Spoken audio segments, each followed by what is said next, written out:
हरियाणाच्या फरीदाबादमध्ये सुरू असलेल्या प्रसिद्ध सूरजकुंड मेळ्यात एक मोठा अपघात घडलाय।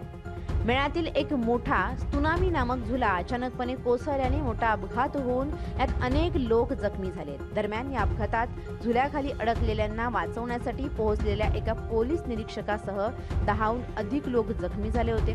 जखमी निरीक्षकाला गंभीर दुखापत झाली असून त्याचा मृत्यू झाल्याचीही माहिती समोर आली आहे।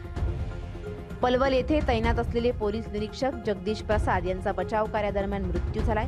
पोलीस उपायुक्त आयुष सिंह यांनी सांगितले की या अपघातात एकूण 13 लोक जखमी झाले आहेत, त्यापैकी एकाचा मृत्यू झालाय।